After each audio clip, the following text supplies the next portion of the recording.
Dans cette page, vous avez également ces trois listes.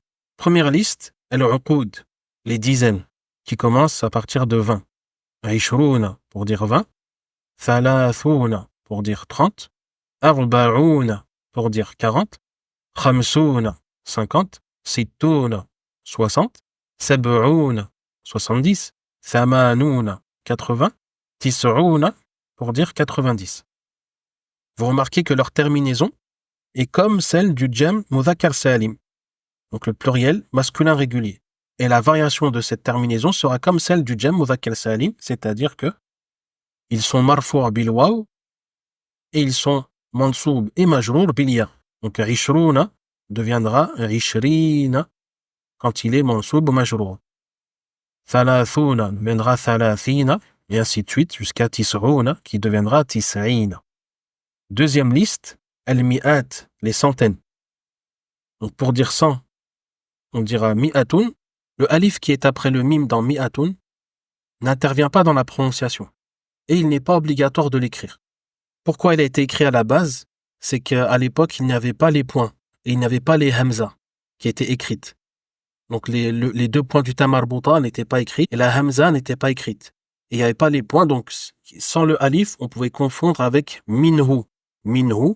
Et donc pour distinguer minhu de mi'a, il rajoutait le alif. Et de nos jours, comme on écrit avec les points et les hamza, ce n'est plus indispensable d'écrire le alif pour distinguer entre mi'a et minhu. Mais si vous le laissez, c'est pas faux non plus. Vous pouvez l'enlever ou le laisser. Donc mi'atun, ça voudra dire 100. Mi'atani, 200. Donc on met le mot 100 au duel. Mi'atani. Ensuite, pour 300, on a vu qu'on disait thalathu mi'atin. Il l'avait écrit de manière tout attachée, comme ici. Arba'u mi'atin pour dire 400. Khamsu mi'atin pour dire 500. Sittu mi'atin pour dire 600. Sab'u mi'atin pour dire 700. Thamani mi'atin pour dire 800. Tis'u mi'atin pour dire 900.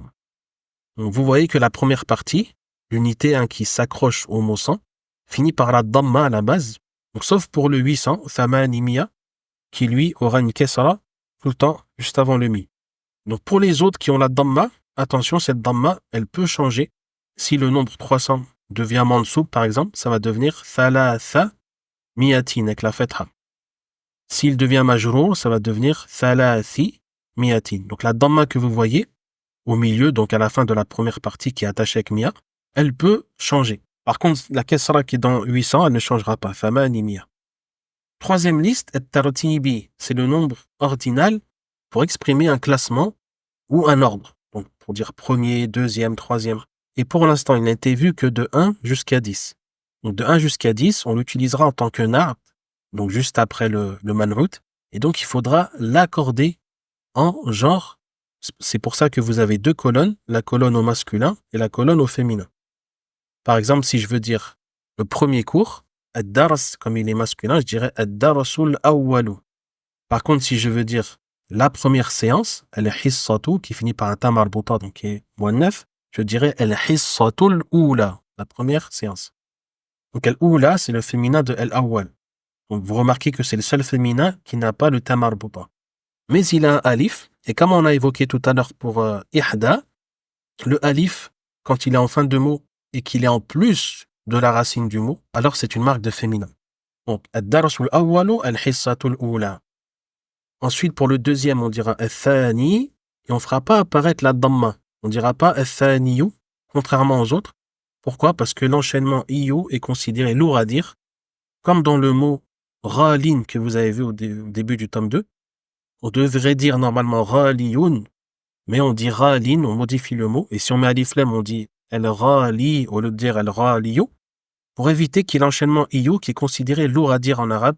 Donc al-thani, lui, finit par une prolongation, mais il n'a pas de damma. Donc ad-darsu thani, par exemple, ce sera le deuxième cours. Al-hissatu thaniya, la deuxième séance. Ensuite, al-thalithu, pour dire le troisième. Al-thalithatu, au féminin, pour dire la troisième. Al-rabi'u, al-rabi'atu, quatrième. Al-khamisu, al-khamisatu, cinquième. Al-sadisu, al-sadisatu, sixième. Al-sabi'u, al-sabi'atu, septième. Al-thaminu, al-thaminatu, huitième. Al-tasi'u, al-tasi'atu, neuvième. Et al-ashiru, al-ashiratu, dixième. Par exemple, ad-darsul ashir, le 10e cours, al-hissatul ashiratu, la 10e séance.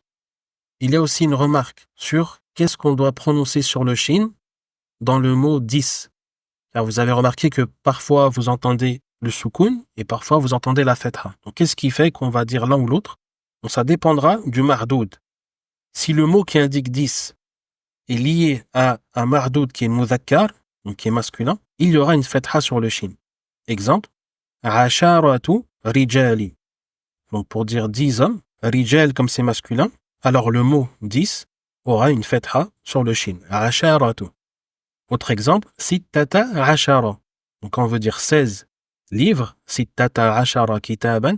Sitta, ça représente l'unité, 6, et ashara, c'est le mot 10. Donc c'est comme si on disait 6, 10. On traduira par 16. Le mot 10 ici porte également la fetha, car il est suivi d'un mardoud qui est mudhakkar masculin. Par contre, si le mardoud est muannath, alors la lettre shin portera le soukoun. Exemple, ashru nisa'in. Ashru nisa'in. Donc 10 femmes. Et également, khamsa ashrata talibatan. Donc 15 femmes. Ici, le mot 10 portera le soukoun sur le shin, car il est suivi d'un mardoud muannath. Autre remarque qui concerne le chiffre 8, qui sera particulier dans sa prononciation et dans son écriture dans certains cas. Le chiffre 8, quand on voudra dire 8 hommes, thamaniyatu rijalin, là, il n'y a rien de particulier. Thamaniyatu rijalin. Par contre, quand on le fait suivre d'un mardoud qui est féminin, et qu'on dira thamani nisa'in, ce qui est particulier, c'est qu'il n'aura pas la dhamma à la fin, comme les autres entre 3 et 10. Comme par exemple, thalathu, arba'u, khamsu, sittu, sab'u, ou tis'u. Et lui, il aura une prolongation. C'est pour alléger la prononciation. Normalement, on devrait dire thamaniyu, comme si on disait thalathu. Mais c'est considéré lourd à dire, donc pour alléger, on enlève la dhamma et le ya devient une prolongation. Wa thamani nisa'in. Ensuite, pour le nombre 18, quand il est suivi d'un ma'doud mudhakkar, comme rajulan, il n'y aura pas de particularité. On dira thamaniyata ashara rajulan. Et quand il sera suivi d'un ma'doud féminin, muannath, comme imra'atan, pour dire 18 femmes, là, vous direz aussi thamaniya ashrata imra'atan. Et si on fait la liaison, thamaniya ashrata imra'atan. Ensuite, pour 80, thamanuna, on remarque que le ya qui est à la base dans le chiffre 8, comme dans thamaniya, thamani, il n'est plus présent dans thamanuna. Parce que normalement, on devrait dire thamaniyuna.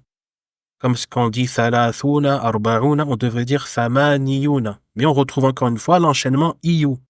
Iyu sans la shadda, thamaniyuna, qui est considéré lourd à dire. Donc pour alléger, carrément là, ils ont supprimé le ya. Et ça devient thamanuna. Donc attention, dans le mot 80, il n'y a pas de ya à prononcer avant la terminaison una. Donc thamanuna quand c'est marfou. Et le ya qu'on entendra dans thamanina, c'est pas le ya de la racine du mot 8, mais c'est le ya qui constitue la terminaison ina qu'on retrouve chez le jam mudhakkar salim. Et donc on retrouve également sur les dizaines. Donc thamanuna deviendra thamanina. Donc thamanuna rajulan, thamanuna imra'atan. Donc pour dire 80 hommes ou 80 femmes. Ensuite pour 800, thamanimiyati rajulin ou bien thamanimiyati imra'atin, pour dire 800 hommes ou 800 femmes. On remarque qu'il n'y a plus le ya aussi après le nun, comme ici pour thamanuna, il n'y a plus le ya après le nun. Pareil, c'est pour éviter une lourdeur de prononciation. On devrait dire thamaniyumiyati, mais comme il y a iyu qui est considéré lourd à dire, le ya a été supprimé et ça devient thamanimiyati. Donc la kesra qui est en dessous du nun, elle ne bougera pas. Même si le nombre 800 devient mansoub ou majrour, ça restera toujours thamani mi'ati. Thamani mi'ati rajulin, thamani mi'ati imra'atin. Voilà ce qu'il y a à retenir pour quelques particularités du chiffre 8.